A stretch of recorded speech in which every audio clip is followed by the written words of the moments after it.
Hello students and dear friends, देखिए हमारे पास एक बहुत सुंदर सवाल है। Magnetic field due to electric current chapter से है 12th का। ठीक है, क्वेश्चन को देखिए। यहाँ पे हमारे पास एक नहीं है, बहुत सारे हैं। इनफाइनाइट नंबर्स ऑफ वायर्स हैं, सारे वायर जो है वो फाइनाइट लेंथ के हैं। ठीक है, और मजे की बात यह है कि इसमें ऊपर करंट है, इसमें नीचे, इसमें ऊपर, इसमें नीचे, इसमें ऊपर, फिर नीचे, फिर ऊपर, फिर नीचे, ऐसे चलते रहेगा अप टू इनफाइनाइट। हमें पता है कि कहीं पे अगर कोई एक वायर है उसमें करंट है तो उसके आसपास मैग्नेटिक फील्ड होंगे। तो यहाँ पे जो वायर है इसकी वजह से होगा मैग्नेटिक फील्ड, इसकी वजह से भी होगा, इसकी वजह से भी होगा, इसकी वजह से भी होगा। सहमत? और यहाँ पे देखो ये जो सारे वायर्स है ना एक दूसरे से d डिस्टेंस अपार्ट है। ये d, ये 2d, ये 3d, ये 4d, 5d, 6d ऐसे चलते रहेगा। ठीक, और ये जो वायर्स हैं ये सारे वायर्स इस O पॉइंट पर कुछ थीटा एंगल बना रहे हैं, सभी के द्वारा थीटा एंगल बन रहा है यहाँ पे। अब इसके लिए O पॉइंट पर मैग्नेटिक फील्ड क्या होगा? देखो, ये सवाल को सॉल्व करने के लिए आपको कुछ जरूरी इंफॉर्मेशन, कुछ जरूरी डेटा चाहिए। ठीक है, जो हम बता रहे हैं। देखो यहाँ पे अगर हमारे पास इस तरह का कोई एक पॉइंट है और ये एक वायर है, ये वायर के थ्रू करंट आई है और ये जो वायर है यहाँ पर कुछ एंगल थीटा बना रहा है, तो ये ऊपर वाला एंगल जो होगा वो θ/2 होगा, नीचे वाला जो एंगल होगा वो भी θ/2 होगा। सहमत? मान लीजिए ये वायर से परपेंडिकुलरली कुछ d डिस्टेंस अपार्ट है, ये वाला पॉइंट O। देखो ये पॉइंट पर मैग्नेटिक फील्ड का डायरेक्शन किधर होगा, तो उसके लिए क्या करोगे? एक तरीका है मैग्नेटिक फील्ड का डायरेक्शन निकालने के लिए। देखो मैं बता रहा हूं, right hand is your working hand, stretch your fingers towards current, palm facing towards point of observation। पहला स्टेप याद रखें, stretch your fingers towards current, palm facing towards point of observation, curl your fingers, ये तीसरा point है, curl your fingers, thumb will show the direction of magnetic field। यानी कि ऊपर current है, इसके वजह से इस पॉइंट पर मैग्नेटिक फील्ड जो होगा वो आउट ऑफ द बोर्ड होगा, यानी कि बाहर होगा, पॉजिटिव जेड एक्सिस में, ऐसा मान सकते हैं। सो यहाँ पे मैग्नेटिक फील्ड मान लीजिए B है, और आपको पता है मैग्नेटिक फील्ड के लिए जो एक्सप्रेशन होता है B equal to μ0 I by 4 pi d sine alpha plus sine beta. मान लीजिए ये जो एंगल है, ये अल्फा एंगल है और ये बीटा एंगल है। यहाँ पे हमारे पास अल्फा भी θ/2 और बीटा भी θ/2, अल्फा और बीटा दोनों बराबर है θ/2। That is implies magnetic field कुछ इस तरह के वायर के लिए हो जाएगा μ0 I by 4 pi d sine alpha की जगह θ/2 प्लस साइन बीटा की जगह भी θ/2। ये बात समझ में आ गई सभी को? That is implies ये मैग्नेटिक फील्ड हो जाएगा B equal to μ0 I by pi d। देखो ये 2 into sin θ/2 होगा, ये 2 और ये 4 कैंसिल करेंगे तो नीचे बचेगा 2। समझ में आ गया बात? ये होगा सिर्फ sin θ/2। ये एक इंफॉर्मेशन, ये एक सवाल भी है, ये एक इंफॉर्मेशन आपके पास पहले से होना चाहिए θ/2। सही बात। और एक चीज मैं आपको बता रहा हूं, ln 2 जिसका वैल्यू होता है 0.693, इसका सीरीज क्या होता है? ln 2 का सीरीज जो है वो है 1 माइनस 1/2 प्लस 1/3 माइनस 1/4, इस तरह चलते रहेगा अप टू इनफाइनाइट। ठीक है, ये ln 2 का सीरीज है। अब ये दोनों इंफॉर्मेशंस को लेकर के चलिए ये सवाल को सॉल्व करते हैं। ठीक, देखो यहां पे जो वायर्स हमारे पास है इसका नाम मैं देता हूं 1, ये 2, ये 3, नंबरिंग कर दें, ये 4, ये 5।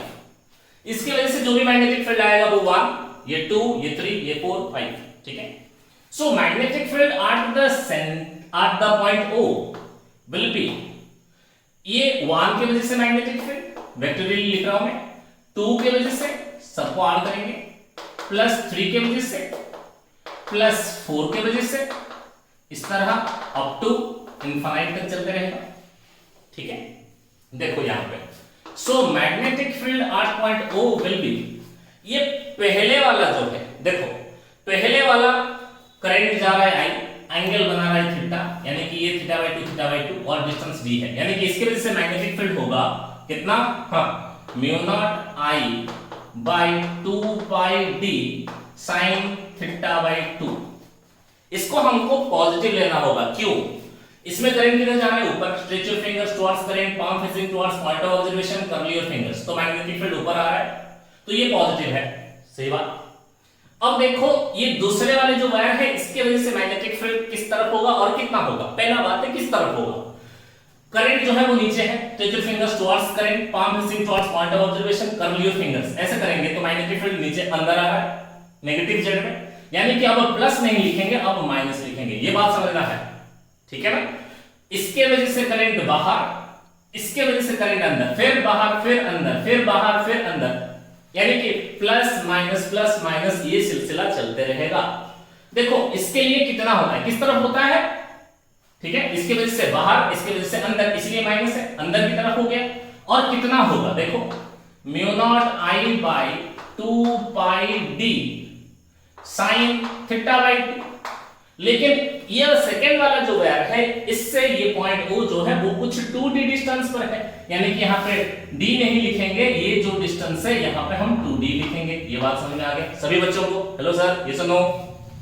उसके बाद ये जो V3 होगा वो प्लस होगा, mu naught I upon 2 pi, d नहीं कहेंगे अब 3d कहेंगे।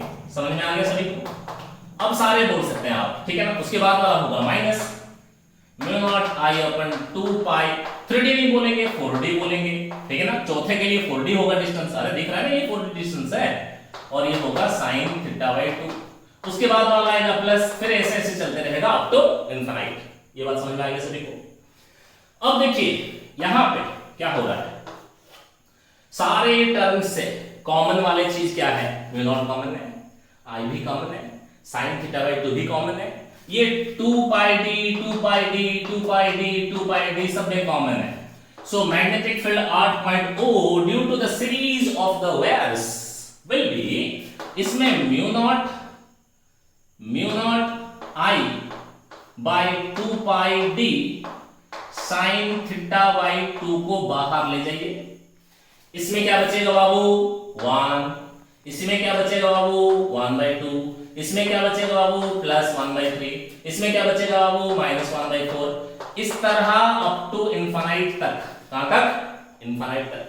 देखो ये जरूरी सूचना है, इंफॉर्मेशन आपके लिए है। ln 2 का जो सीरीज है वो 1 minus 1/2 plus 1/3 minus 1/4 up to infinite होता है। That is implies magnetic field at point O will be mu not I upon 2 pi D ये साइन थीटा बाई 2 इंटू ये ln 2, ठीक है। अब यहां पे आप छोड़ सकते हैं या ln 2 का जो वैल्यू है वो वैल्यू भी यहां पे लगा सकते हैं, ठीक है ना। है ना एक सुंदर सा सवाल। आशा करते हैं ये सवाल आपको समझ में आ गया होगा, ठीक है। इसी के साथ वीडियो को यहीं समाप्त करते हुए मैं विनोद आपसे विदा लेता हूं। फिर मिलेंगे एक अच्छे क्वेश्चन के साथ, तब तक खुश रहिए, पढ़ते रहिए। धन्यवाद।